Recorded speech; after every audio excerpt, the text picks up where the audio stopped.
Boa noite, pessoal. Shen, Eduardo, Márcio.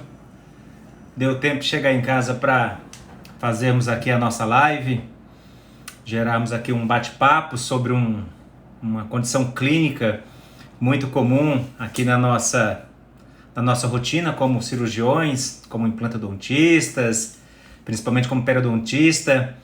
Eu vejo sempre como uma ótima oportunidade da gente poder trazer, ou resgatar, qualidade de vida aos nossos pacientes quando nós pensamos em realizar um procedimento plástico, porque tem exatamente esse objetivo: devolver algo que foi perdido, resgatar não só a questão da estética, mas acima de tudo a função, que é, sem sombra de dúvida, um dos nossos primeiros objetivos quando nós lidamos com os procedimentos reconstrutivos. Não pensamos unicamente em atribuir o benefício de uma melhor estética, porque eu acredito, na minha prática clínica, que os nossos objetivos envolvendo procedimentos de reconstruções, procedimentos plásticos, ele tem como objetivo primordial resgatar a função, trazer a característica normal dos tecidos,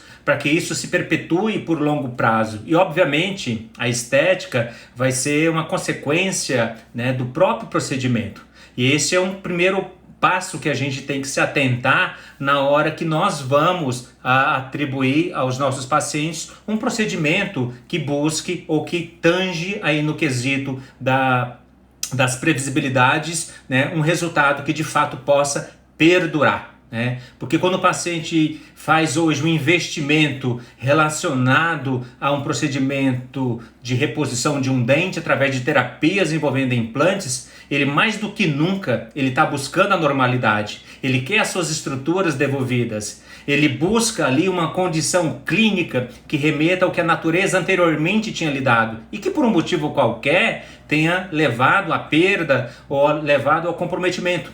Mas o pior de tudo é que quando nessa busca o paciente acaba sendo afligido por uma iatrogenia, por um erro técnico que acaba trazendo sequelas, que acaba trazendo resultados muito aquém daquilo que ele desejava. Então essa é uma condição clínica que de fato a gente precisa se atentar e que é extremamente corriqueiro hoje, com a possibilidade da implantodontia ser extremamente acessível aos nossos pacientes. Felizmente, tá? Então, os procedimentos envolvendo implantes, eles não podem ser conduzidos apenas pela ótica de fixar um parafuso, de fixar uma prótese. Os procedimentos hoje envolvendo implantes, é perfeitamente possível que nós resgatemos para essas estruturas periimplantares condições clínicas muito semelhantes às condições periodontais. Claro que não tem os mesmos componentes, não tem as mesmas constituições, do ponto de vista de arranjo tecidual, mas esteticamente, clinicamente, tem as mesmas condições clínicas. E esse é o nosso grande desafio como um cirurgião, como um reabilitador. E para nós caminharmos neste caminho, para nós traçarmos uma trajetória bem sucedida, é importante que nós nos atentemos a alguns detalhes que previnem que os pacientes caiam nessa condição clínica, permitir que nós tracemos planejamentos que de fato sejam bem sucedidos do ponto de vista do resgate da qualidade de vida dos nossos pacientes e, acima de tudo, para que os nossos resultados eles sejam mantidos no longo prazo. Este é o nosso grande papel como um cirurgião dentista. E esse é o nosso grande papel como um promotor de saúde. Porque hoje nós fazemos um plano de tratamento onde visa simplesmente, grande Abrão, tudo bom, amigo? Aline, olá, Fabrício.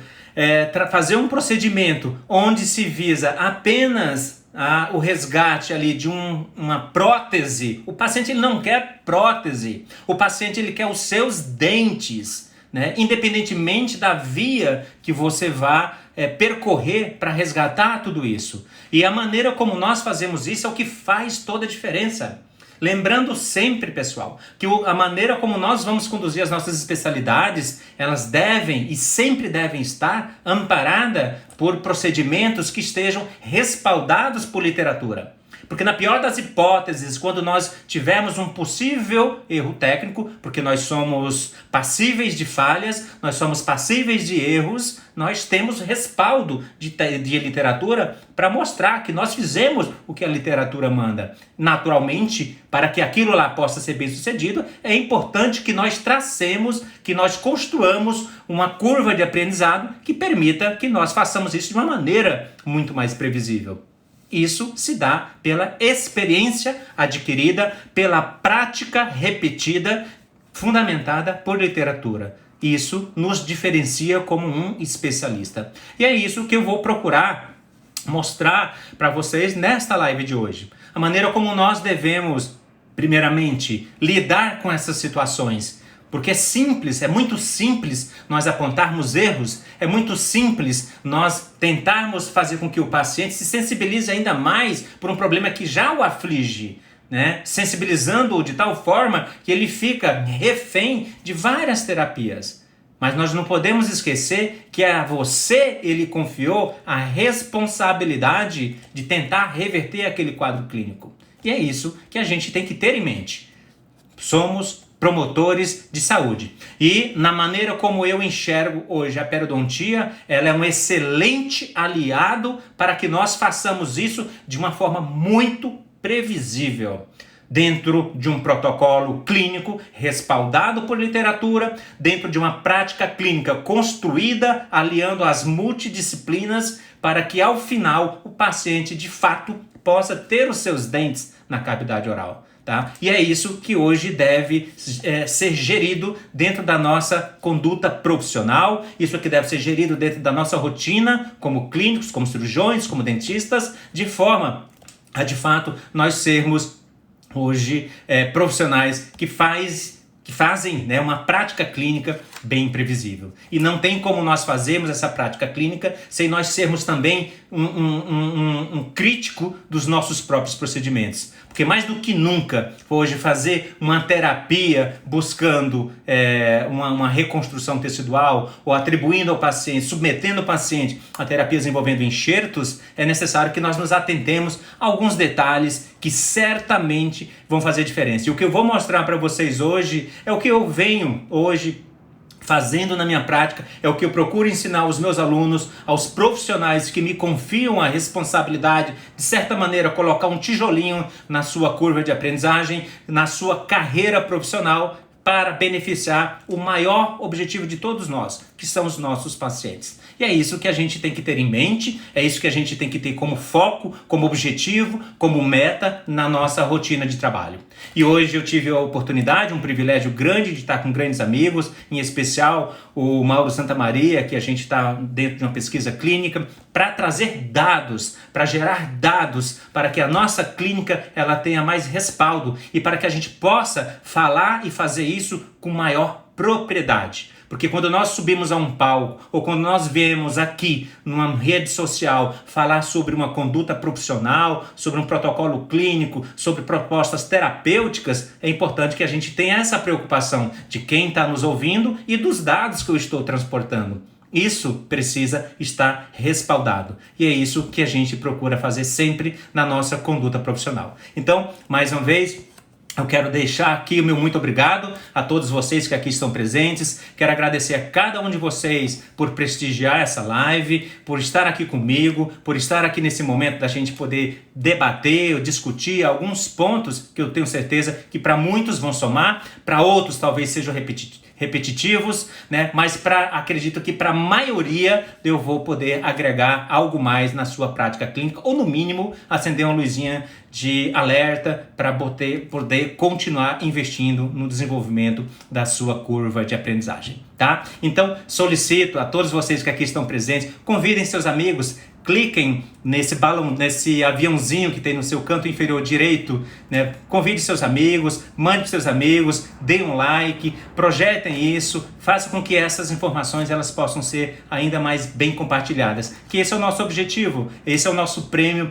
quando a gente vem aqui compartilhar um pouco da nossa experiência profissional. E eu amo o que faço isso com o maior prazer do mundo e eu espero que esse momento de hoje à noite ele seja muito produtivo para todos vocês, ok? Então, obrigado mais uma vez, pessoal.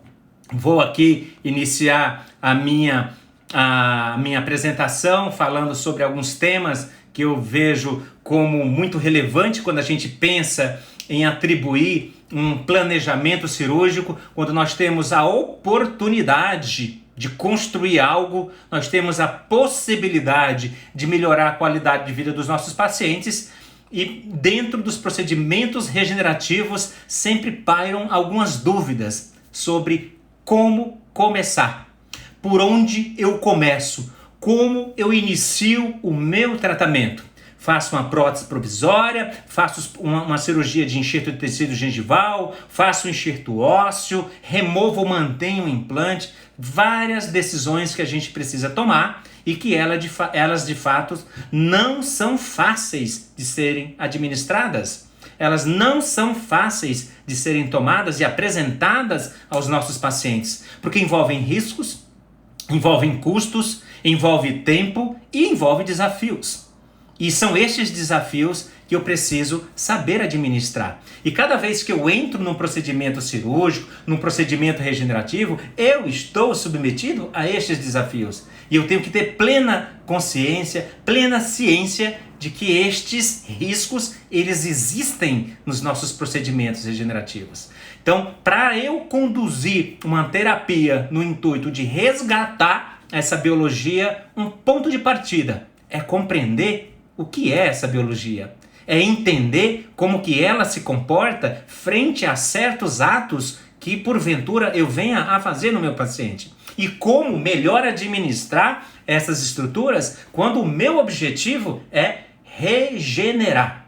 Regenerar me dá a oportunidade de gerar novamente, de criar algo que a natureza criou. E isso, pessoal, é um desafio absurdo, não só do ponto de vista biológico, mas do ponto de vista técnico. Envolve tempo, uma curva que ela precisa ser percorrida, um caminho que ele precisa ser traçado, muito bem alicerçado por literatura. E quando eu faço esses procedimentos, que eu objetivo chegar a um resultado, é necessário que eu compreenda cada um deles. Seja ele no campo periodontal, seja ele no campo periimplantar, ou seja ele numa zona que porventura perdeu um elemento dentário, onde eu vou trabalhar com essas duas vertentes, a periodontal e a periimplantar. Mas para eu trabalhar com essas duas, eu tenho que entender cada uma delas, porque a distinção delas me faz tomar algumas decisões sobre como melhor abordá-la, de forma a, de fato, construir um resultado. E esses resultados, eles precisam ser gerados baseado na minha experiência profissional e, acima de tudo, num planejamento. E é esse planejamento que eu tenho que ter em mente na hora que eu vou propor ao meu paciente. Porque os riscos, eles são inerentes de todo e qualquer tratamento. Mas a maneira como eu planejo minimiza as possibilidades. Principalmente se eu tiver como objetivo trabalhar em zona estética. Quando eu trabalho em zona estética, esses riscos eles se magnificam. Quando eu trabalho com zona estética, esses riscos eles aumentam numa condição quase que exponencial. Porque o paciente também tem uma alta expectativa. E o objetivo não é só trazer função. O objetivo, acima de tudo, é resgatar algo que tem um apelo psicológico, que é o sorriso, a autoestima e, acima de tudo, é a condição física do paciente. E para nós fazermos esses procedimentos em zonas anteriores, zonas estéticas, principalmente na pré-maxila, eu tenho que compreender cuidadosamente cada passo, cada milímetro onde eu vou fazer e onde eu vou atuar como cirurgião. Porque quando nós pensamos em implantes, Especialmente, nós temos os riscos de gerarmos problemas como estes que vocês veem. E que, se nós formos pensar do ponto de vista funcional, do ponto de vista mastigatório, essas próteses estão fixas. Se nós formos pensar do ponto de vista da estabilidade das cristas ósseas, o osso está na posição do ombro do meu implante. Entretanto, a mucosa que envolve esses implantes, essas coroas protéticas, elas estão em colapso, elas estão comprometidas, porque nós fomos além do que esses tecidos podem suportar. E aí, a pergunta é, o que fazer? Por onde eu começo? O que é importante, em termos de tomada de decisão, eu fazer antes de todo e qualquer procedimento? Para que os próximos passos, eles possam ser de fato bem-sucedidos.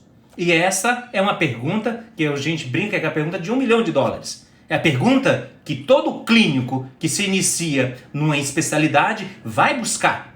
Qual é o norte para eu poder traçar a minha trajetória? E como que eu posso fazer esse percurso, essa caminhada, de uma forma que cada passo que eu dê, eu progrida dentro das minhas terapias? Este é o dilema que nos aflige dentro da nossa rotina profissional.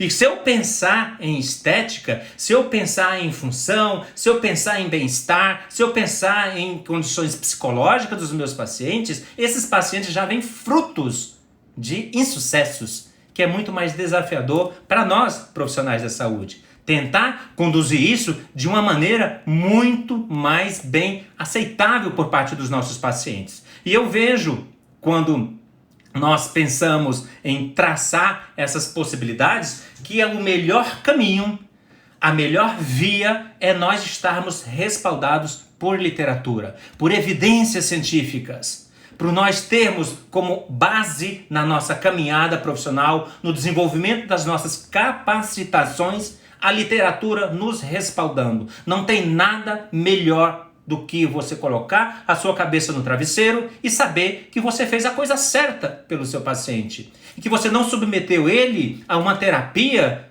que foi apenas um experimento. Uma terapia onde você não tem sequer nenhum respaldo científico sobre como você melhor pode atuar. E esse é um campo que a gente tem que ter muito cuidado, porque ele não pode ser gerido por achismos. Ele não pode, essas decisões elas não podem ser tomadas simplesmente por uma rede social, por algo que você viu, que parece que deu certo, ou te falaram que é o melhor caminho. Não, pessoal. Você tem que ter a pirâmide das evidências científicas como uma coluna dentro do desenvolvimento das suas habilidades. Porque essas habilidades, elas precisam e devem estar respaldadas por evidências, por procedimentos que tenham evidências científicas. E essa é a melhor via que eu vejo como ponto de partida para a construção da nossa caminhada. Porque quando a gente lida com implantes, nós temos que entender as estruturas que estão ao redor dele. Porque o comportamento dessas estruturas, elas vão simular as condições periodontais. Os tecidos que envolvem ali o ombro do meu implante, o pescoço do meu implante, o componente protético, ele tem ali um comportamento totalmente vinculado à maneira como eu faço a colocação desse implante. E a maneira como eu manipulo a zona de transição, ou seja, a área onde eu tenho o meu dente e a área onde eu vou ter o ombro do meu implante. Ou seja, o meio externo do meio interno. Essa zona de transição, quem domina certamente faz hoje uma odontologia muito mais previsível. E a maneira como nós alcançamos essa previsibilidade, repito e enfatizo, ela se dá pela compreensão que nós temos de todo esse componente biológico.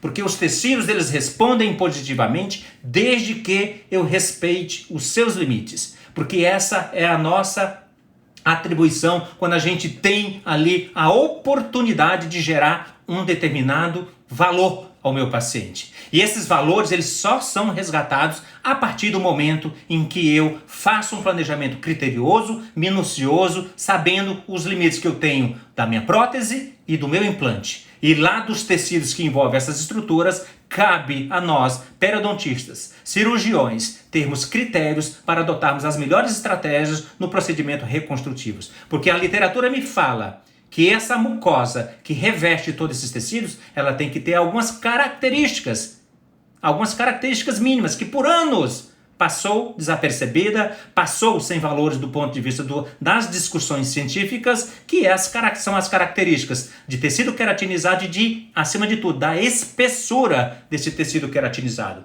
Eu não posso hoje, pensando em implantes, ignorar essas características, porque é fundamental para a estabilidade das minhas cristas ósseas, bem como para a construção do meu perfil de emergência. E essas dimensões do tecido queratinizado e da espessura desse tecido mole são 2 milímetros de faixa de tecido queratinizado e 3 milímetros de espessura desse tecido queratinizado, porque isso vai permitir que esses tecidos se mantenham estáveis, criando ali a anatomia de um dente favorável dentro do meu planejamento. É claro, e eu não estou dizendo aqui que o osso é menos importante. Longe disso. O osso, ele é fundamental. Até porque, se ele não houvesse, não haveria possibilidade de nós colocarmos um implante. O que eu quero dizer é que essas duas vertentes é totalmente descabido hoje você fazer discussões sobre se o osso ou o tecido mole um é mais importante do que o outro. Não, ambos são importantes. Ambos são necessários para a estabilidade tecidual no longo prazo. E eu preciso tê-los para que meus implantes estejam bem posicionados e para que a minha margem gengival, a minha margem da minha mucosa perimplantar, ela permaneça estável no longo prazo. Esta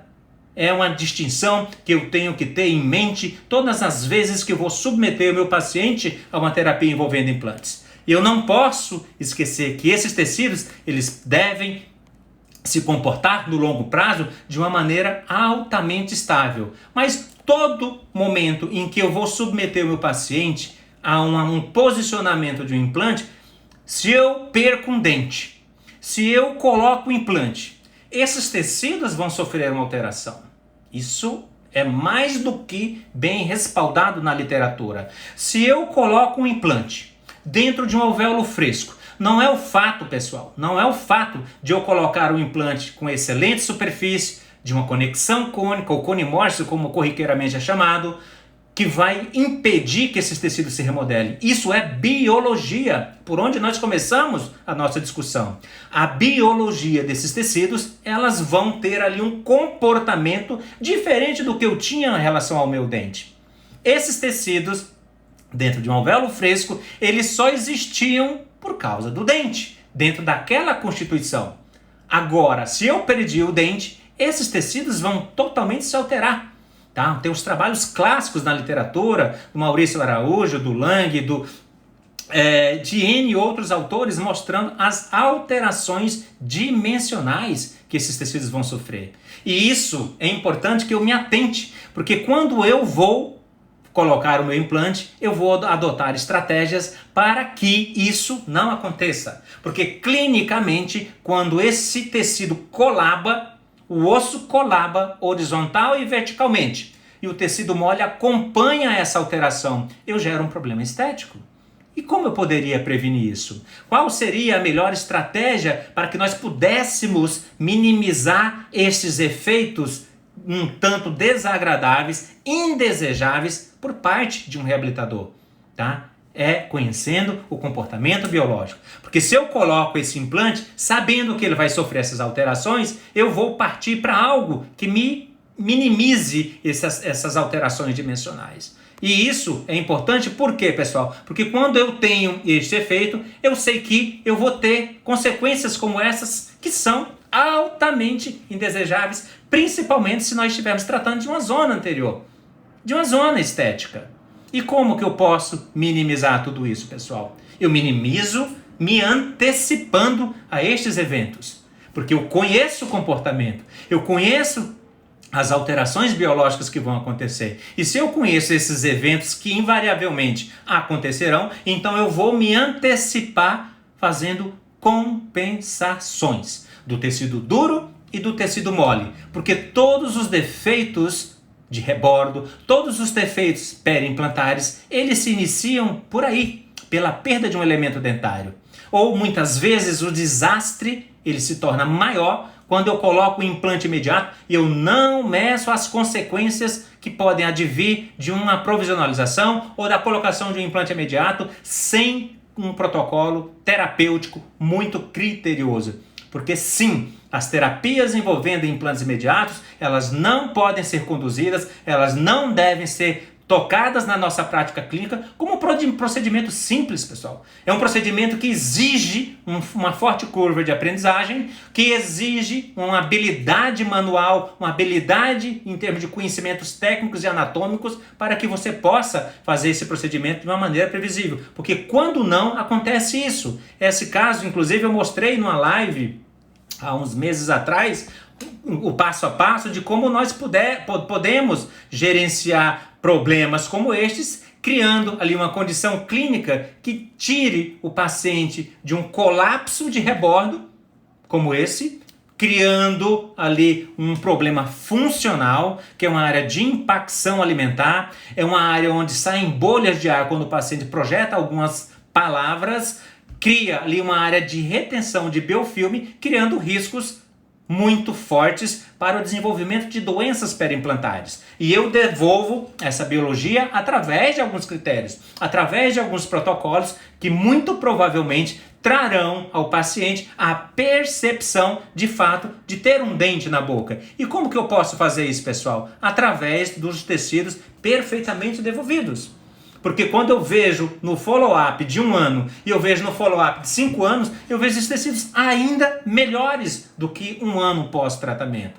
E isso se deu por quê? Por mágica? Por milagre? Por acreditar num Deus? Por acreditar num santo? Não! Isso por uma clínica responsável, por um conhecimento da biologia, por um conhecimento das estruturas que devem e precisam estar ao redor de um implante.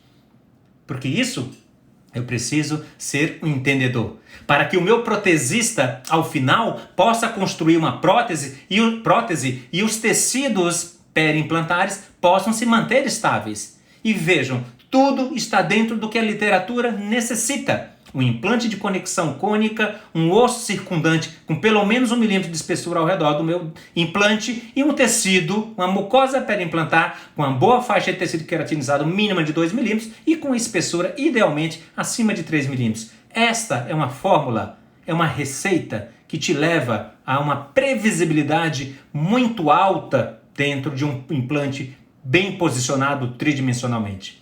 Que não adianta você posicionar ou utilizar-se da cirurgia guiada achando que você está fazendo apenas um procedimento minimamente invasivo. Não, a cirurgia guiada ele vai te trazer a segurança do melhor posicionamento tridimensional do teu implante. Entretanto, as estruturas biológicas que ali existem, elas precisam ter certas características que somos nós que temos que avaliar e determinar para que o paciente possa, de fato, ter essas estruturas muito bem construídas. Esse é um ponto de partida que eu tenho que ter em mente todas as vezes que eu vou submeter o meu paciente a um procedimento cirúrgico. Porque para nós fazermos um procedimento como esse, é importante que eu decida algo dentro da minha prática clínica que esteja perfeitamente dentro da minha compreensão.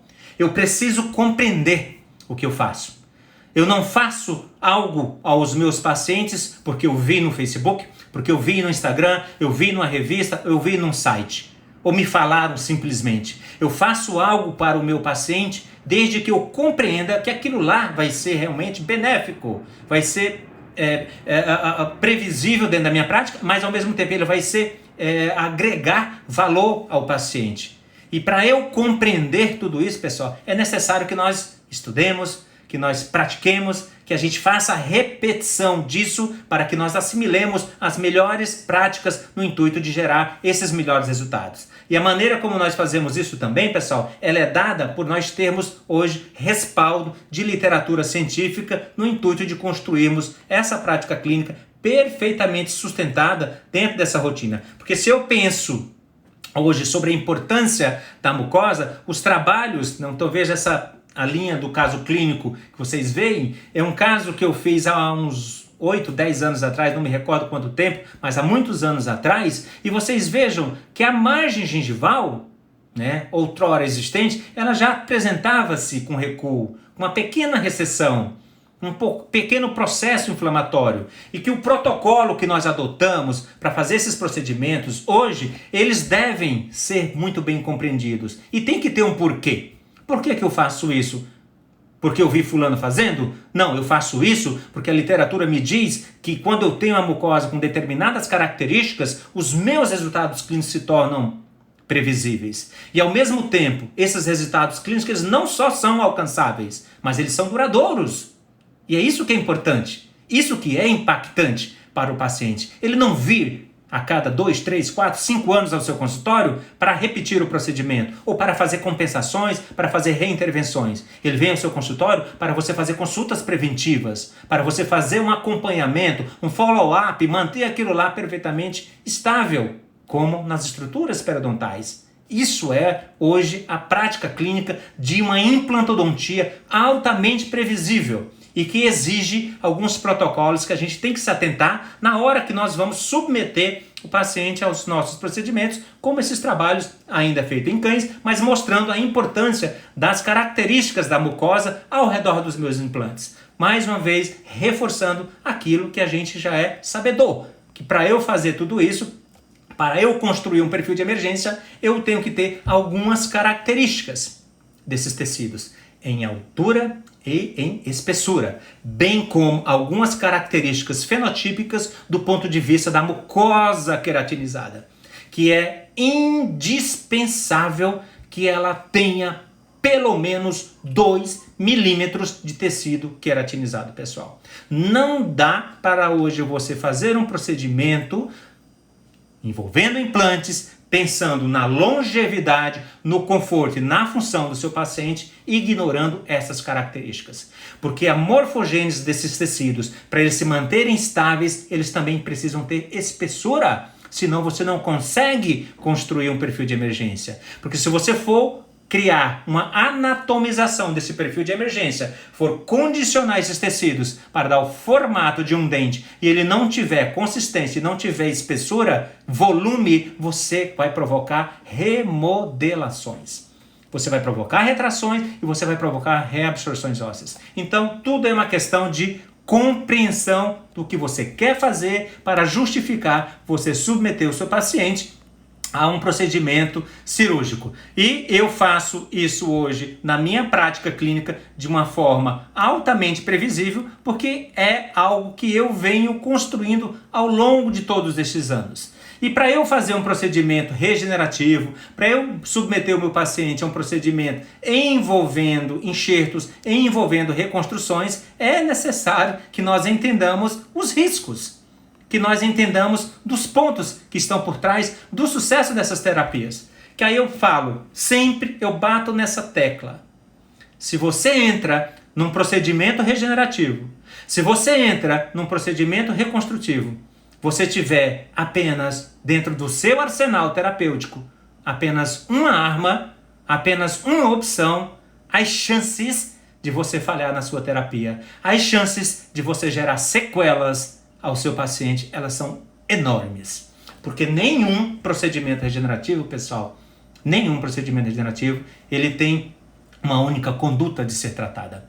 Se você tiver, eu faço aqui até um apelo a você mesmo. Não realize. Vai estudar, vai investigar melhor, porque nós temos que ter um leque. Porque no transcirúrgico é necessário que eu tenha um plano A, um plano B e um plano C. Porque por um motivo qualquer eu posso mudar de via, eu posso ter que mudar de caminho a depender das condições anatômicas, das condições locais no momento em que eu estiver fazendo a minha intervenção. Então eu tenho analisar fatores relacionados ao meu paciente, eu tenho que avaliar fatores relacionados ao meu local e eu preciso fazer essa leitura muito previamente. Hoje nós temos exames maravilhosos do ponto de vista de escaneamento, nós temos exames maravilhosos do ponto de vista de tomografias, altamente precisas, que permitem que eu faça um planejamento hoje já inclusive fazendo seleção de componente, fazendo seleção precisa de um implante, quanto ao posicionamento tridimensional do meu implante, e já até mesmo prevendo a possibilidade da necessidade de enxertias e de volume desses enxertos. Então isso a tecnologia nos trouxe. Mas será que eu estou preparado para lidar com tudo isso? Será que eu sou conhecedor de tudo isso? E de que maneira que esses tecidos, localmente, eles devem se comportar? Para que então eu possa realizar esses procedimentos. Porque quando eu conduzo as minhas cirurgias, quando eu conduzo as minhas terapias, é importante que eu me atente que todos esses detalhes, eles precisam e devem estar respaldados por literatura. Eu não faço hoje um procedimento, não coloco uma técnica cirúrgica, posso até fazer, mas eu não coloco uma técnica cirúrgica na minha aula que não tenha respaldo científico. Porque quando a gente vem aqui, a gente tem uma responsabilidade imensa sobre o que nós estamos fazendo. E a maneira como isso vai impactar na vida do paciente é dependente daquilo que eu tenho como consciência na minha prática clínica. Então essa é uma responsabilidade que eu jamais posso abrir mão. E quando a gente vai diretamente para a cirurgia, para a escolha de uma determinada técnica, para eu tomar algumas decisões, os princípios cirúrgicos que estão por trás da cirurgia fazem toda a diferença, como vocês verão no caso que aqui a gente vai discutir. O que levou ao colapso? O que levou ao comprometimento? Por onde essa iatrogenia ou esse problema, de que forma ele surgiu? Então, quando nós vamos fazer um procedimento cirúrgico, o detalhe da anestesia interfere, a maneira como eu inciso interfere, como eu rebato esse retalho, como eu conduzo a minha cirurgia irrigando ou não irrigando esses tecidos, tudo isso interfere.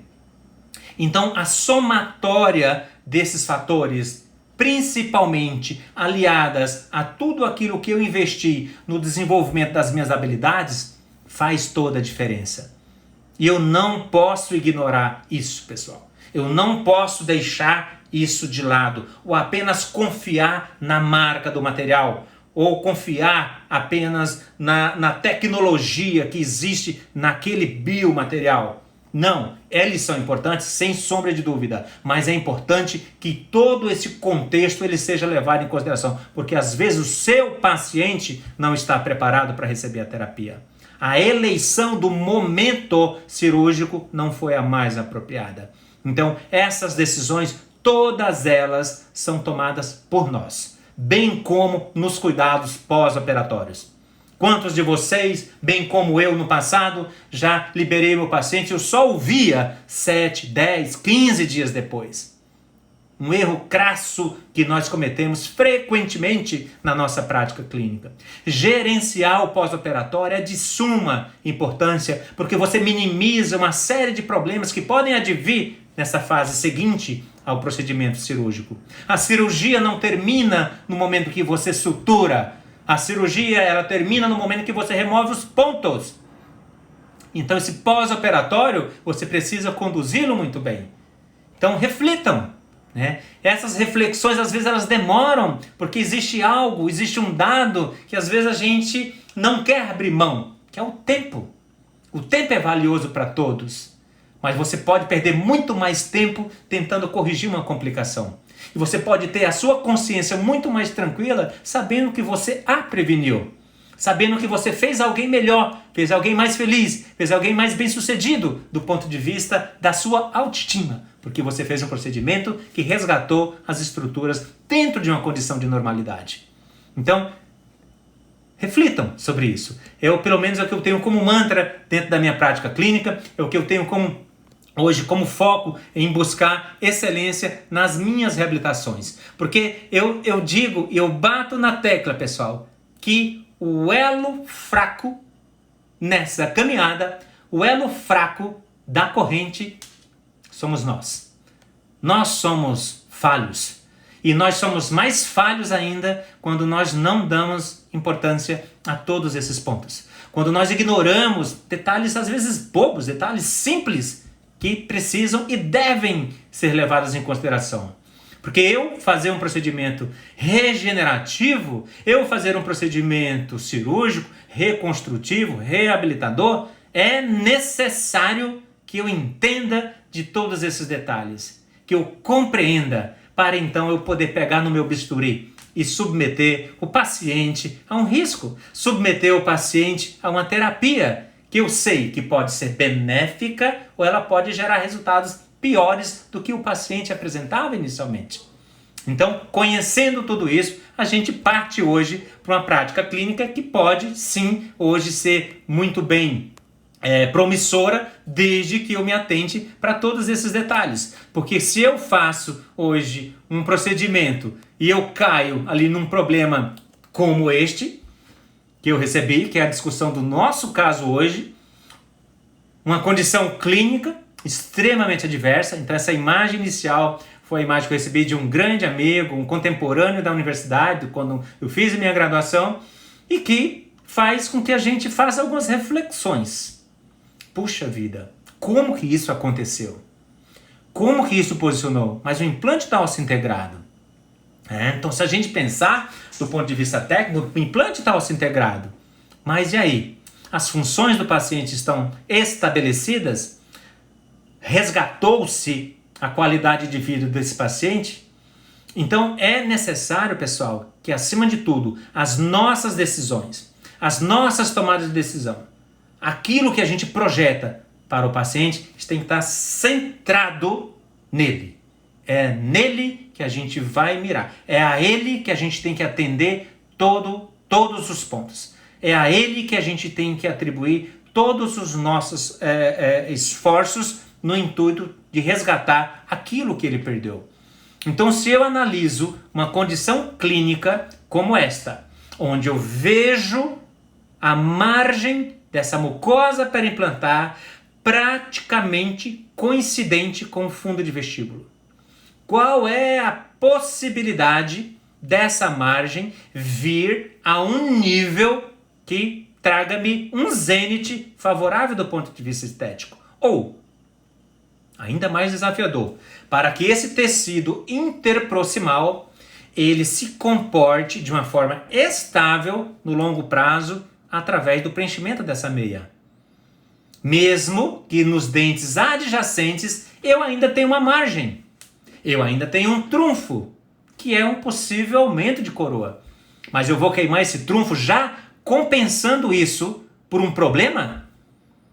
Então todas essas são reflexões que eu tenho que me atentar. Então eu peço uma tomografia inicialmente. E essa tomografia ela vai me permitir fazer uma avaliação desse osso remanescente. E eu observo, poxa vida, então se eu explantar, eu tenho osso para reimplantar. Mas aí se você fosse analisar apenas sobre a ótica de uma dimensão, que seria na dimensão da horizontalidade, da espessura desse osso. Sim, é possível, eu posso colocar um implante dentro desse osso, mas e o ombro desse implante? E a minha futura margem protética? Como que eu vou construir esse perfil de emergência? Ou como que eu vou regenerar esses tecidos se o meu implante está absurdamente angulado? Absurdamente angulado. Não há possibilidade, pessoal. Não tem como fazer milagre. Não banque o Deus, não banque o santo milagreiro. Faça aquilo que torna o procedimento previsível. Este paciente não tem mais margem para você arriscar. Tá? Então é importante que a gente se atente para todos esses detalhes, pessoal. Que você veja por onde você vai começar. Então, se eu quero construir um resultado para eu alcançar ali condições clínicas para trazer um dente ao meu paciente, eu preciso resgatar a biologia. A biologia aí foi comprometida, pessoal. Eu não tenho mucosa queratinizada, vou fazer um enxerto gengival livre. Ah, tá, você vai fazer um enxerto gengival livre numa posição onde anatomicamente ela não pode estar. Principalmente por envolver uma zona anterior, uma zona estética, e uma área onde eu não tenho um osso vertical para eu trazer o ombro do meu implante e então poder dar estabilidade para a minha margem gengival. Não dá? Não é possível? Então, não há uma outra saída que não tirar a origem do problema, a causa do problema. A causa do problema foi o implante mal posicionado, apicocoronalmente e vestíbulo-palatinamente.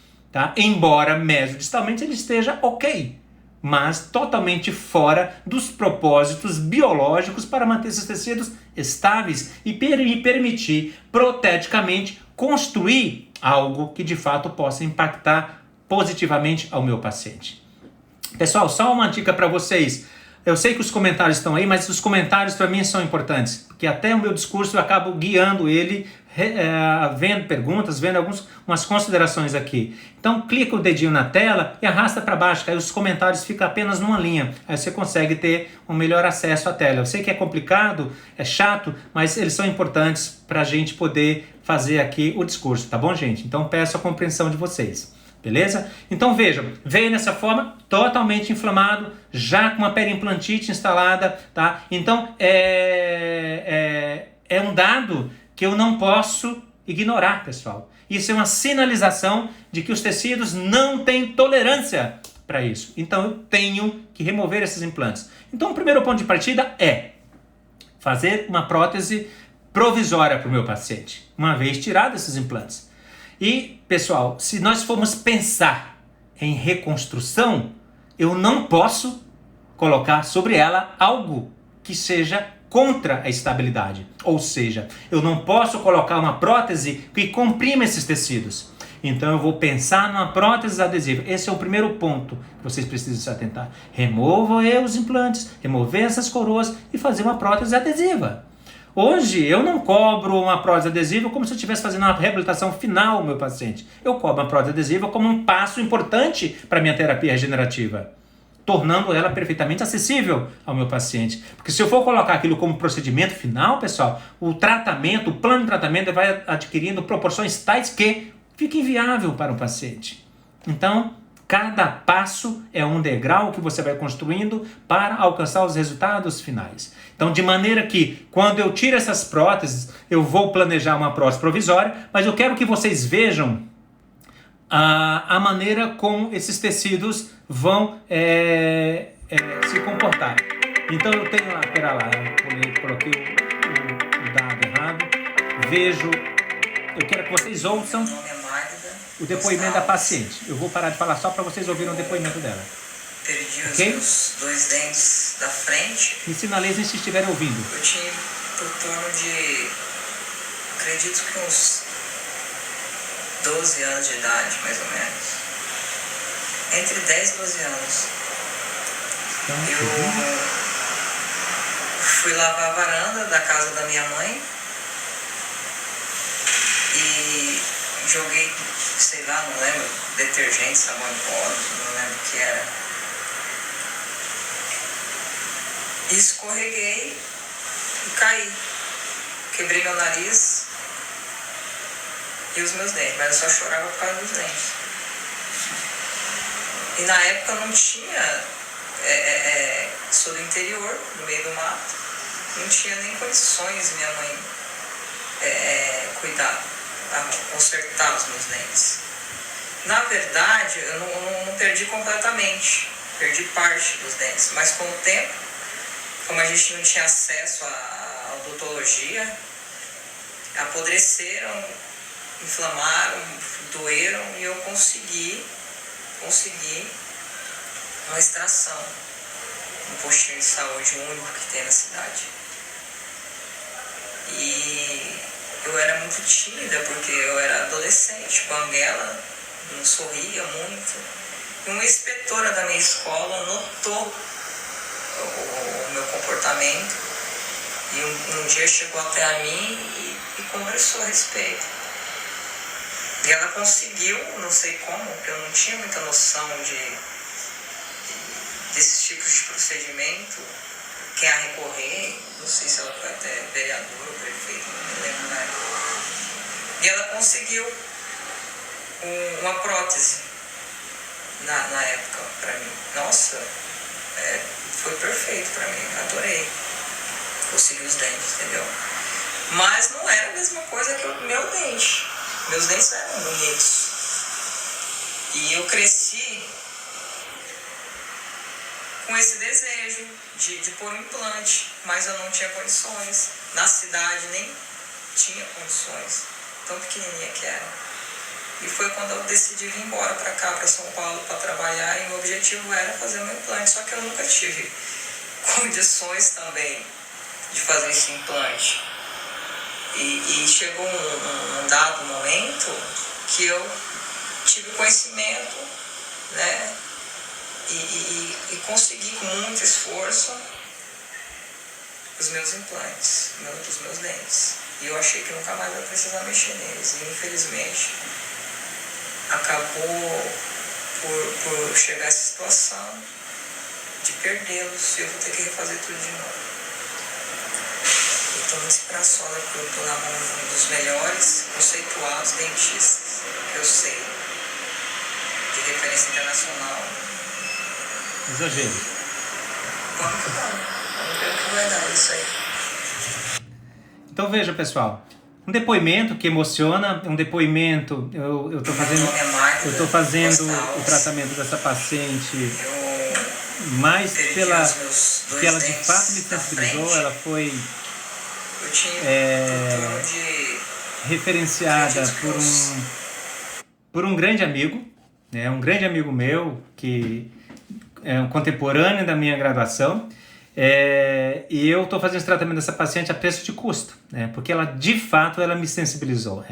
Você ouvir a história dela, eu lembro da minha infância, das pessoas que estiveram ao redor, dos meus amigos de infância que eu vejo hoje quando eu volto para a cidade da minha mãe, e a gente se depara muito com isso. Que às vezes na busca da colocação do implante, pessoal, as pessoas se sujeitam a terapias com profissionais que, infelizmente, por limitações técnicas, de conhecimento, até com o intuito às vezes de querer fazer algo, e acabam piorando a condição do paciente. E que vem a nós no intuito de nós fazermos algo, no intuito de melhorar. E isso é um dado e é uma oportunidade única que a gente tem na vida de fazer o bem. Claro que a gente só isso não nos sustenta, mas isso nos faz melhor. E isso é algo que a gente tem que fazer dentro de uma rotina de trabalho, dentro de um percentual, para que isso espiritualmente te torne um cidadão melhor. E certamente eu saberei disso ao final dessas terapias, que essa paciente ela vai ser muito grata por eu ter colaborado para a sua melhoria da sua qualidade de vida e por ter feito que ela saísse lá dos seus 12 anos de idade para agora, ainda na fase adulta, tá na busca de um dentista que pudesse resgatar algo que ela perdeu. Então, olha só a nossa tamanha responsabilidade. Então, isso é algo que às vezes aparece no nosso caminho e a gente tem que saber estender a mão a quem às vezes não tem condições e não tem possibilidades de resolver. Então, com o meu amigo, eu chamo ele de Tocha, né? Um grande amigo da época da faculdade, ele me ligou, falou a respeito dessa paciente, e eu falei assim, não, pede para ela ir me procurar, para ela ir no consultório.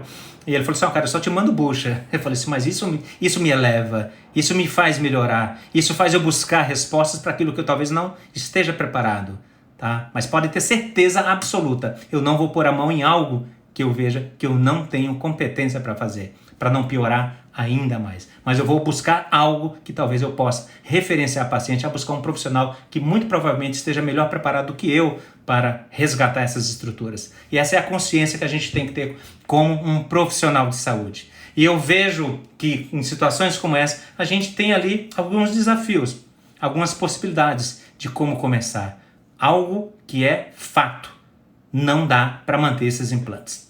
Então, eu fiz um planejamento para ela, falei assim, olha, Magda, você vai tirar essa prótese, nós vamos tirar esses implantes, lamentavelmente eu não tenho como reconstruir esses tecidos, eu preciso resgatar essas estruturas para que então a gente tenha um potencial biológico no intuito de promover ali um bem-estar para você e para fazer com que os procedimentos futuros, eles sim, possam ser previsíveis, se tornem previsíveis. De que forma, pessoal? É impossível você fazer um procedimento regenerativo ósseo de forma previsível com a mucosa nessas características, com esse tecido de granulação existente, com essa profundidade de vestíbulo inexistente, com o acesso já do implante presente. Então eu tenho que fazê-lo em duas etapas.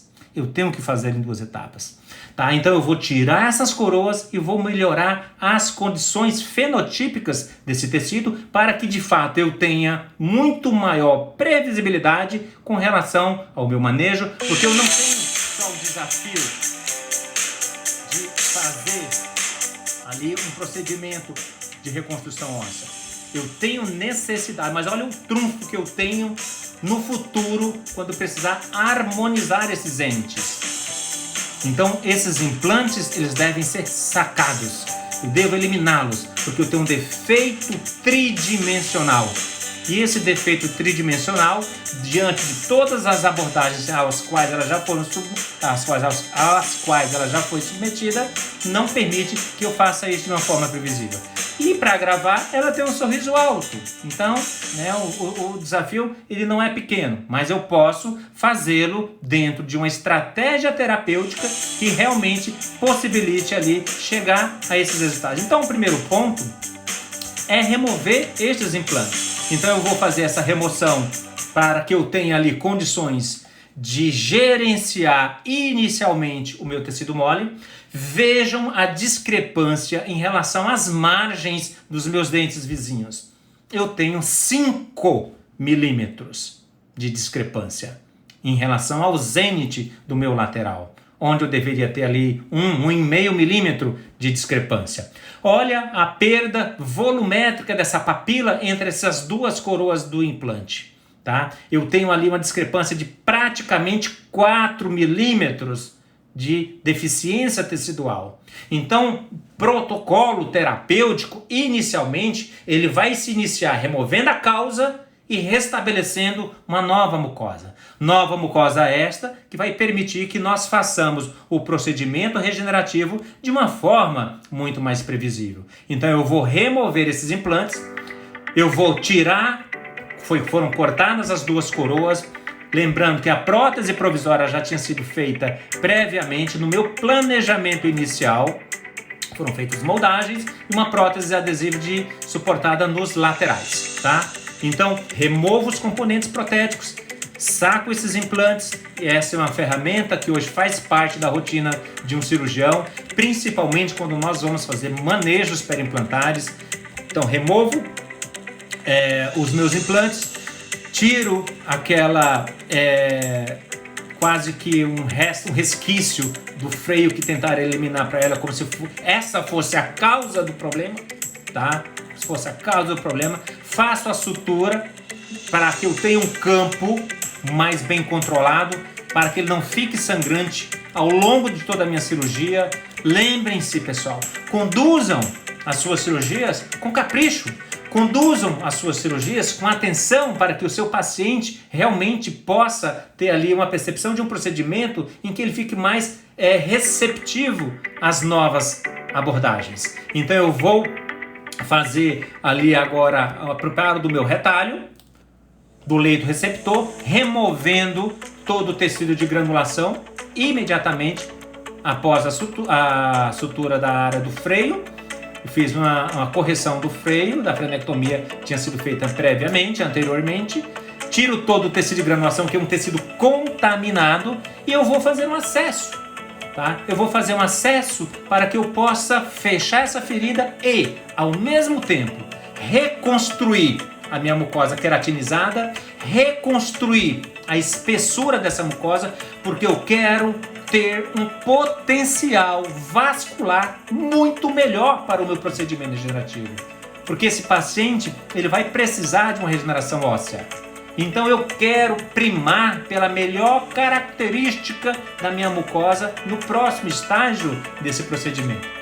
Então esse é um dado que vocês precisam se atentar sempre, pessoal. Removo os implantes, imediatamente removo todo o tecido de granulação, faço uma tunelização que vocês viram aí para a região, buscar um suporte sanguíneo, um suporte de ancoragem, abro em direção palatina, uma região onde eu vou envelopar o meu tecido conjuntivo para que ele não cicatrize, uma dupla epitelização, pessoal. Como assim dupla epitelização? Porque se ele fica coincidente com as margens, pessoal, há uma contração desse tecido e há a possibilidade dessa epitelização acontecer e você formar ali uma fenda, uma fissura que vai atrapalhar os seus resultados. Então, cria ali um leito completo para que você possa estabilizar o teu tecido conjuntivo na região periostal, que é onde ele vai, de fato, buscar a melhor nutrição e onde, de fato, ele vai ter a melhor integração aos tecidos ali remanescentes. Então faço o envelopamento, todo ele um retalho parcial. Esse retalho parcial permitirá nós fazermos ali a acomodação do enxerto. E a extensão desse enxerto é determinada de acordo com o meu objetivo terapêutico, tá? Dado as características do meu leito. Então eu vou coletar o enxerto, como vocês estão vendo aí, do palato. Ah, Marcelo, mas como que você coleta esse enxerto? Eu sempre, pessoal, quando eu vou fazer uma conversão do meu fenótipo, eu trago o enxerto do tecido conjuntivo da lâmina própria. Eu removo o epitélio, deixo o tecido conjuntivo profundo, gorduroso, adiposo, no seu leito periostal e tiro o tecido conjuntivo da lâmina própria. Este é o melhor tecido para nós convertermos um fenótipo, para nós mantermos espessura, para nós induzirmos ceratinização e para nós criarmos uma condição clínica de um tecido mole de alta qualidade. Tá? Então vejam, estabilizo sempre com fios monofilamentares, trabalhando com agulhas adequadas, trabalhando com fios adequados, que não retenham biofilme, que não retenham placa e que mantenham aquele leito mais bem controlado com relação ao biofilme. E assim eu vou criar os melhores cenários para a biologia agir. A biologia, pessoal, precisa desse empurrãozinho. A biologia precisa desse esforço, dessas condições que nós, cirurgiões, podemos dar. Coloco uma esponja de colágeno por baixo apenas para controlar a zona de sangramento e dar mais estabilidade na área onde nós tiramos os implantes. Ah, por que você não colocou biomaterial, Marcelo? Porque eu vou fazer uma regeneração tridimensional. Não dá para fazer essa regeneração tridimensional com biomaterial no local, pessoal. Então eu vou trabalhar em cima de um rebordo totalmente natural no momento que for fazer a minha regeneração tridimensional. Eu vou primar inicialmente pela qualidade da minha mucosa periimplantar. Vejam, o pedículo eu liberei ele todo, preciso tirar essas tensões. Tá? Nós tiramos, então eliminei aquela parte para que o tecido pudesse fechar em primeira intenção. Não, Caio, o PRF ele não seria uma opção para poder ganhar esse volume, para poder regenerar esses tecidos. Talvez você pudesse associar o PRF para melhorar a cicatrização, tá? Essa é uma condição que eu sempre atribuo. O PRF é um ótimo adjuvante nessas terapias, mas eles têm que ser usados dentro dos seus limites. Para a conversão de fenótipo, ele não seria uma opção. E essa, pelo menos, é o que eu entendo até então dentro do meu conhecimento. Tá? Coaptar ao máximo possível esses bordos, fechá-lo em primeira intenção. Ah, ok, no lugar da esponja de colágeno, sim. Perfeito, aí sim, perfeito. Tá? Coapto um fio monofilamentar, trabalhando sempre, eu gosto muito de usar um fio 6-0 ou 7-0 para essas finalidades, tá? Mantendo o conjuntivo sempre estável dentro do envelopamento que nós fizemos para os lados, sob as papilas e na região vestibular e palatina que nós fizemos através de incisões, criando, portanto, passividade para que esse retalho pudesse se aproximar e criar ali um contato em primeira intenção para ter o completo fechamento da ferida. E dessa maneira, nós minimizamos necroses, nós minimizamos riscos de infecções e nós criamos ali um cenário muito mais favorável para a minha cirurgia. Então estabilizo e aí eu vou partir para as fases seguintes, pessoal. E como é que tira, Marcelo? Dá para você me mostrar um trechinho de como você remove esse epitélio, como você tira esse tecido conjuntivo epitelizado? Então eu recebo muitas mensagens, né? Até mesmo uma forma de também ajudar. E na medida possível eu tento ajudar. Então você remove, eu sempre removo dessa área mais posterior, tá? E o mais próximo possível dos molares, que é a área onde nós temos o enxerto de melhor qualidade da lâmina própria. Ah, o tuber é uma opção, é uma ótima opção. Mas lembre-se, o tuber ele tem uma grande limitação anatômica. Às vezes você tem um terceiro molar, às vezes você tem um terceiro molar retido nessa área, que impede que você tenha esse acesso. E tecnicamente você tirar, às vezes não é simples, pessoal. Então eu tiro o enxerto conjuntivo da lâmina própria. Então eu removo, se o paciente tiver uma espessura maior do que 3 milímetros, eu removo pela técnica do gengival livre e desepitelizo em bancada. E se ele tiver uma espessura menor do que 3 milímetros, eu faço a dermabrasão, removo e depois eu regularizo ele na bancada, tirando ainda um pouco mais da camada superficial. tá? Essa é a técnica é a racionalidade que eu utilizo para usar as técnicas de remoção do meu tecido conjuntivo, tá? Veja que o sangramento é perfeitamente normal, pessoal, para uma área de enxerto, tá? Eu não preciso de enxerto com dimensões exacerbadas, onde eu vou anatomizar e depois eliminar, apenas criando morbidade ainda maior no paciente. Removo o epitélio dessa área, nós já conversamos muito sobre isso em lives anteriores, tá? Então, tem gente que tem paixão por conjuntivite profundos, lâmina dupla, e, cara, isso aí são preferências, são domínios de técnica, tá? Eu gosto muito dessa, tem respaldo na literatura, e a maneira como eu faço é uma forma... para esse caso não, Abraão, eu não faço estabilidade no fundo de vestíbulo para esse caso. Há alguns casos onde a gente vai fazer que ainda tem mobilidade da margem, aí eu estabilizo com a sutura Cornick, lá no fundo de vestíbulo, tá? Mas ela provoca muita cicatriz, eu venho evitando essa sutura. Mas o enxerto que eu procuro é esse aí, ó, um enxerto extremamente denso, e olha só, uma espessura de 1 milímetro. Não preciso mais do que isso. Eu não preciso mais do que isso. 1 milímetro apenas de tecido queratinizado.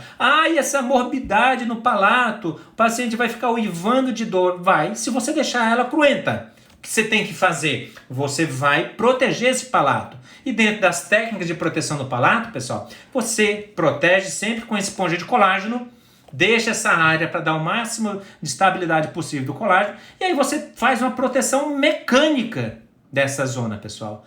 Independentemente de paixões, independentemente de... às vezes a gente se torna fãs de uma maneira até exagerada sobre determinadas técnicas. Não, pessoal.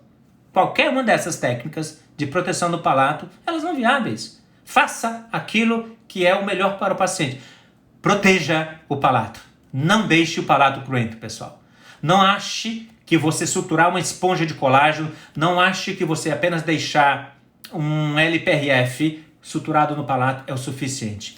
Esses tecidos, eles vão sofrer uma remodelação, esses tecidos vão sofrer uma substituição no curto espaço de tempo. E esse tecido vai se manter um conjuntivo exposto. Tecido conjuntivo exposto gera dor, tá? Eu utilizo a esponja de colágeno Hemospon, pode ser o Hemospon, pode ser o Colacone, tá? Tem várias esponjas de colágeno, tá? Mas eu utilizo uma esponja de colágeno, tá, André? Só não deixe de, como a Aline falou aí, só não deixe de fazer algo que é essencial para que o paciente se torne receptivo a uma outra abordagem, tá? A resina flow eu não utilizo, eu não preconizo, eu não utilizo na minha prática clínica por questões de opção, tá? Eu não vou entrar no mérito da discussão sobre a relevância clínica, mas eu não utilizo por não julgar ser uma boa opção. Acho que tem métodos mais econômicos e mais viáveis do ponto de vista técnico, tá? Eu não preciso aplicar ácido em zonas críticas da margem da minha gengiva, tá bom? Mas tem essa possibilidade que eu não preconizo, ok? E nem a literatura eu vejo preconizar. Protejo com cianoacrilato, né, que hoje é uma ótima possibilidade que a gente tem na nossa proteção. Ele fica lá 13 a 15 dias, pessoal, no palato, e vai permitir que, com uma película que fica aderida aos dentes... Opa, caiu aqui a película que fica aderida aos dentes e ao tecido mole, ela se mantém lá estável ao longo do tempo, pessoal. Então, nós não precisamos reinventar a roda. Nós não precisamos criar algo, pessoal, imaginário. Façam aquilo que a literatura já nos certifica, que a literatura já nos respalda. Faça aquilo que você consegue desenvolver dentro da sua curva de aprendizagem, dentro de uma maneira controlada, que você controla. Isso é importante. A cada vez que eu for fazer um procedimento, eu fizer uma técnica diferente, pessoal, como que eu vou desenvolver as minhas habilidades? Como que eu vou aprimorar o meu conhecimento? Façam, escolham algo que tenha respaldo na literatura e invista seu tempo na repetição. Porque para nós adquirirmos habilidade, nós temos que repetir. E essa repetição faz com que nós nos tornemos melhores do que como nós começamos. Só que, se a cada hora eu tiver que fazer um novo procedimento, eu vou estar sempre dando um reload. Vou estar sempre reiniciando, pessoal. Isso não é bom, tá? Isso não é bom. Então eu protejo ou com uma goteira cirúrgica, que é uma espécie de uma placa de Hawley, ou eu protejo com cianoacrilato, tá? Não é super bonder, tá? Sempre colocando a esponja de colágeno submersa. A esponja de colágeno é importante e sobre ela eu faço uma barreira mecânica utilizando a goteira cirúrgica, o cianoacrilato ou cimento cirúrgico, como vocês veem na última linha, que eu preciso estabilizar. Então eu seco a área, coloco o cimento cirúrgico, velho e bom cimento cirúrgico, coloco lá porque ele é analgésico, ele é anti-inflamatório e ele é um bacteriostático. Então eu coloco ele lá e faço uma sutura cochoeira, ancorando nos dentes. Pessoal, mantém pelo tempo que você quiser, tá? Normalmente, em 10 dias eu já tiro, já tem a primeira fase da epitelização se estabelecendo. E o paciente já consegue ficar confortavelmente sem esse dispositivo, tá? E hoje o que eu utilizo muito frequentemente é o cianoacrilato. Lamentavelmente, tornou-se um pouco caro, mas é uma excelente opção, tá? Tecnicamente simples, rápido, prático e eficaz, que é as combinações perfeitas na hora que nós vamos escolher um produto, tá bom? Então essa é só para fazer um parêntese nesse quesito. E aí quando eu vou fechar a sutura, pessoal, um ponto importante. Ah, mas puxa vida, as minhas suturas geram muitas cicatrizes. A minha sutura, ela gera linhas brancas, né, sob elas. Então, pensem, por que essa linha branca aconteceu? Ah, o paciente que tem tendências para queloides. Tá, ok, esse paciente tem tendências para queloides, as chances dele ter cicatrizes são bem maiores. Mas será que é só por causa disso? Será que você não está deixando tensão na sua sutura? Será que o seu retalho não está ficando muito tenso? Ou o seu nó está muito apertado, mesmo ele não estando tenso, o retalho? Não pense, pessoal, que fechar uma sutura, fechar um retalho, fechar uma ferida é o fato de você ter um nó muito apertado. O primeiro nó, pessoal, ele tem que coaptar. O segundo nó, ele tem que garantir o fechamento do primeiro. E o terceiro nó é mais uma segurança que você tem para manter aquela sutura estável pelo tempo necessário. Tá? O que não pode é esse nó ficar comprimindo esses tecidos. Porque o miofibroblasto ele vai continuar se proliferando. E isso vai gerar cicatrizes. Então, tensão de sutura, ela não pode existir em procedimentos cirúrgicos. Tá? Idealmente ela não pode existir em procedimentos cirúrgicos. Atentem-se para esses detalhes, porque isso faz toda a diferença para o resultado que você quer alcançar. Se teu objetivo é fazer uma cirurgia plástica com um objetivo estético, essa tensão ela tem que ser muito bem conduzida para ela não existir nas tuas terapias, tá? Então, atentem-se para esse detalhe. Porque ao final, o que eu vou projetar, o que eu vou criar para o meu paciente é um retalho perfeitamente fechado, sem sutura, coaptado dentro daquilo que nós já vimos, permitindo, portanto, que a gente tenha uma cicatrização nas fases seguintes, de maneira a alcançar um resultado clínico que resgate aquilo que nós estamos objetivando como proposta terapêutica, que é gerar uma condição clínica para permitir o reparo da ferida superior e o reparo do palato. Então vejam que aqui imediatamente após a remoção do periacril, imediatamente fiz questão de fazer essa foto sem que sequer lavar, tá? Então eu fiz a foto para mostrar que tirando o periacril, pessoal, você tem lá o epitélio se organizando e o paciente já pode ficar sem qualquer outro dispositivo, tá? Isso não impede que você adote outras propostas terapêuticas no intuito de proteger o palato. Isso te dá mais uma munição para você poder fazer os seus procedimentos cirúrgicos. Se você teve tempo hábil previamente de fazer uma placa de Hawley para o paciente, ok, perfeito, maravilhoso, muito bom. Agora, se não, o paciente chegou e você precisa operar, eu tenho que ter algo para proteger meu palato. Tá? Eu posso proteger com... Tem gente que faz com plastivácuo, né? Fazendo modelo, mas você precisa ter o modelo do paciente. Você tem que ter moldado previamente. Ou você pode fazer o uso de um cimento cirúrgico estabilizado por sutura. Ah, como assim, Marcelo, estabilizado por sutura? Eu faço uma sutura cochoeiro, mantendo o cimento cirúrgico, uma vez dada a sua presa, estável sobre a ferida durante o tempo que eu preciso. Tá? Ou, aí no caso, o cianoacrilato. Então veja o pós-operatório, a prótese adesiva grudada nos incisivos laterais, tá? Então, a fase de cicatrização aqui um período de 15 dias. Então, você vai observar nas fases seguintes, período de 30 dias, uma condição clínica muito melhor do ponto de vista de cicatrização. Então veja, o palato totalmente epitelizado, já queratinizado, você vê o volume de rebordo não totalmente estabelecido. Por quê? Porque existe o defeito ósseo. Existe o defeito ósseo horizontal, existe o defeito ósseo vertical. Vejam que a qualidade da mucosa muito melhor estabelecida e certamente, pessoal, certamente, isso já torna aí para o paciente uma possibilidade de finalização de tratamento, se porventura ele quiser fazer uma prótese fixa.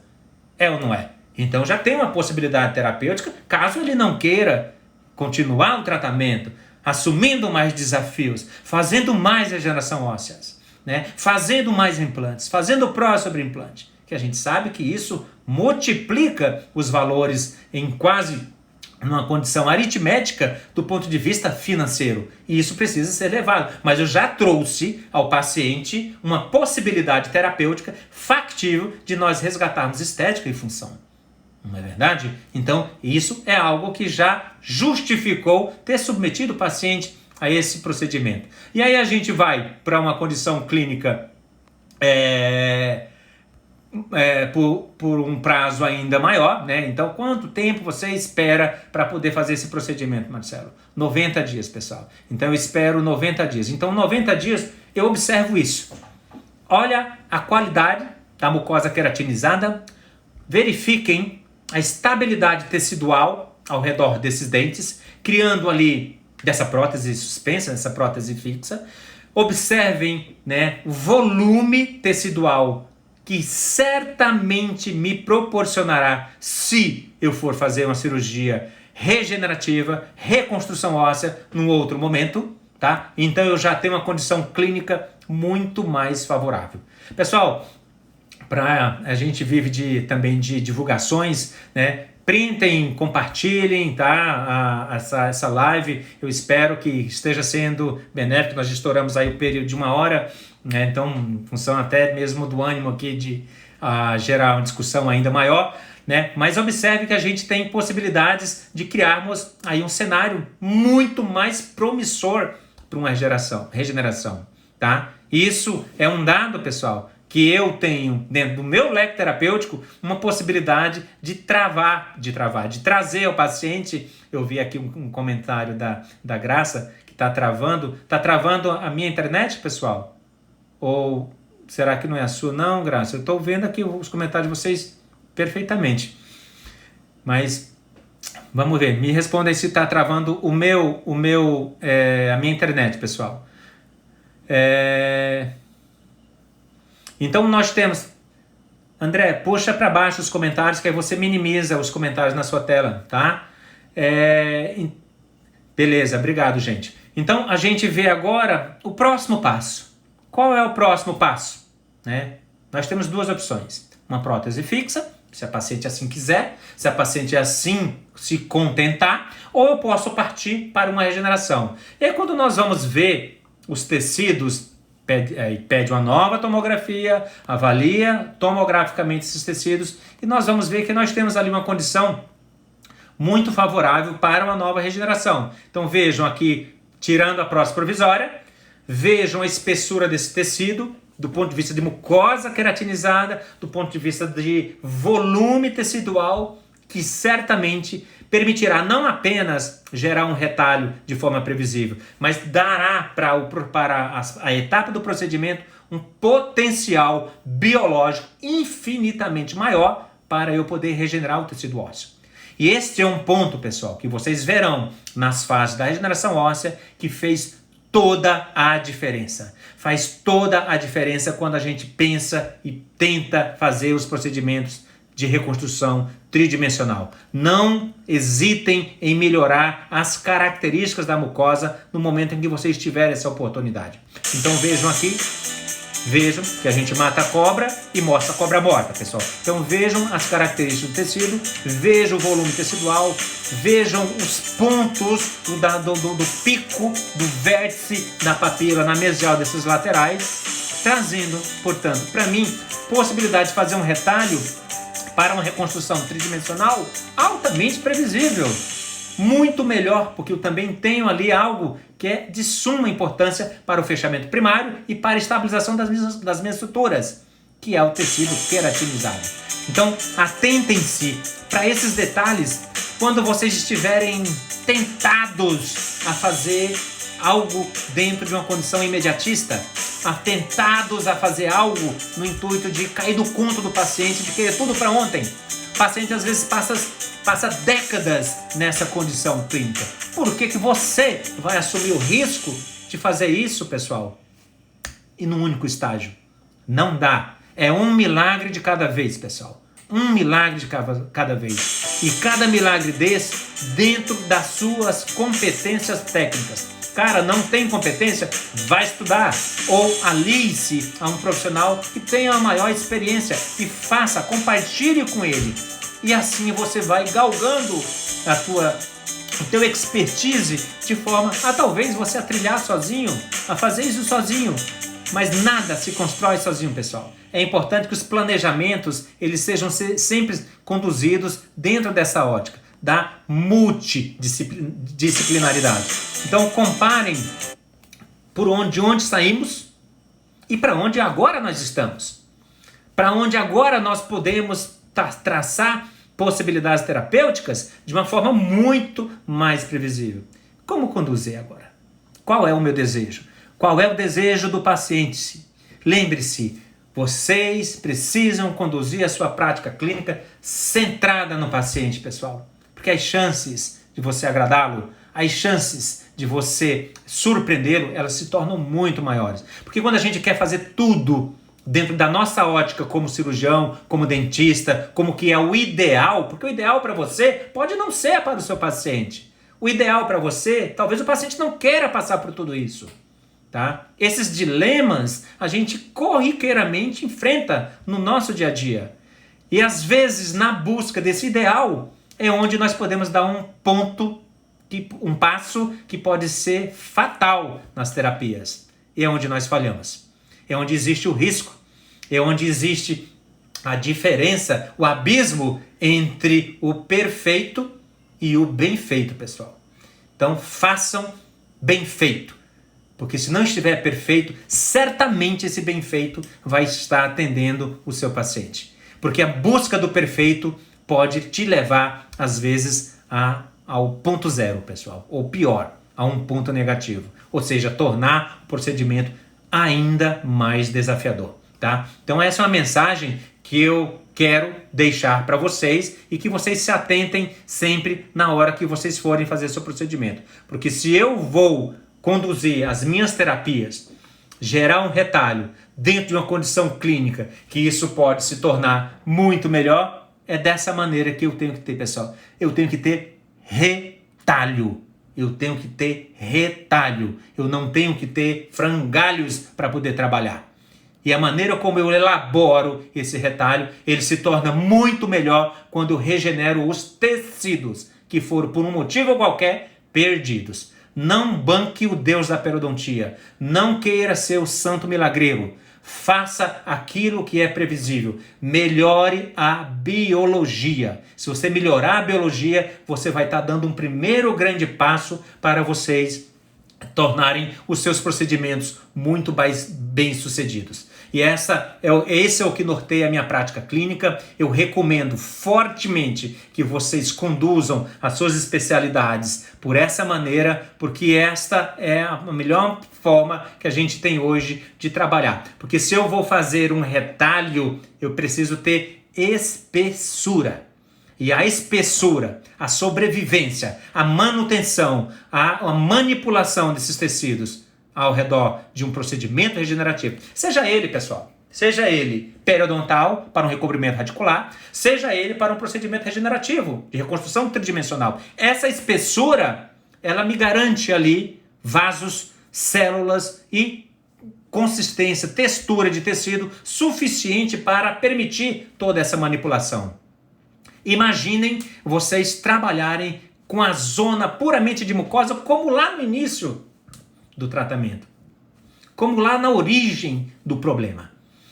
Eu querer fazer todo um procedimento regenerativo de reconstrução óssea, com membrana, com biomaterial, com novo volume para cobrir tudo isso, com tecido em frangalhos. Não dá, não assuma esse desafio, porque a chance de você colabar a qualidade de vida do paciente, ela é enorme. As chances de você gerar um problema pior do que o que você começou, do que você iniciou, tá? Ela se torna de uma forma multiplicada muito maior. Então, melhore as condições teciduais para você partir para a regeneração óssea.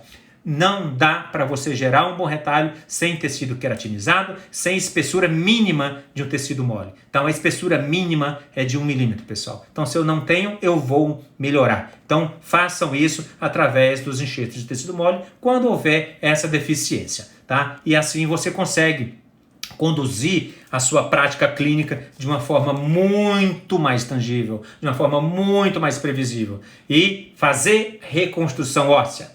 Fazer regeneração óssea, aí vem um outro grande desafio, vem um outro grande ponto que eu preciso me atentar, vem uma outra grande parâmetro que você precisa compreender. Bom, os tecidos moles, ok, melhorei, a mucosa está perfeita, tecido queratinizado desenvolvido, espessura restabelecida, e agora? Como que eu avalio esse tecido ósseo? Quais são os pontos que eu tenho que levar em consideração para eu submeter esse paciente a uma regeneração óssea tridimensional, para um ganho vertical de quase 5 milímetros e para um ganho horizontal de pelo menos 3 milímetros, de no mínimo 3 milímetros. Lembrando que ao redor do meu implante eu tenho que ter pelo menos 1 milímetro de espessura de tecido ósseo, além do considerando aí um implante de estreito diâmetro, um implante de 3.3, por exemplo, implante de 3 milímetros, por exemplo. Então, para eu fazer esses procedimentos, é necessário realizar essas abordagens de uma forma muito mais bem planejada. Então, uma nova tomografia solicitada, eu vou fazer toda essa avaliação sempre sob a ótica dentro do meu planejamento protético, que deve ser a base de orientação que a gente tem que ter dentro dos nossos planejamentos reabilitadores. Eu espero, Bruna, pelo menos 3 meses para que o meu tecido mole esteja perfeitamente organizado para reentrar na cirurgia. 3 meses, tá? É o tempo mínimo que você precisa esperar para você reentrar e fazer a tua regeneração óssea, tá? Então, essa abordagem a gente vai fazer aí numa oportunidade mais adequada para que a gente possa discuti-lo. Então, o que eu quero conduzir, pessoal, eu quero fazer essa regeneração óssea com vocês numa outra live, tá? Então, a gente vai combinar uma outra live para a gente conversar. Vocês devem estar cansados, né? São 9h30 da noite. A gente bate um papo, eu monto uma apresentação muito clara para que vocês possam de fato absorver melhor esse conhecimento, mas lembre-se sempre, pessoal, como mensagem que eu quero deixar, a pirâmide de aprendizagem, ela deve ser construída, pessoal, sobre muito critério, não com achismos, não com modismos. A pirâmide de aprendizagem, ela deve estar alicerçada na pirâmide das evidências científicas, porque assim você vai estar compreendendo o que você está decidindo sobre aquilo que você está agindo. Então, essa é a pirâmide que nós temos que seguir na nossa prática clínica.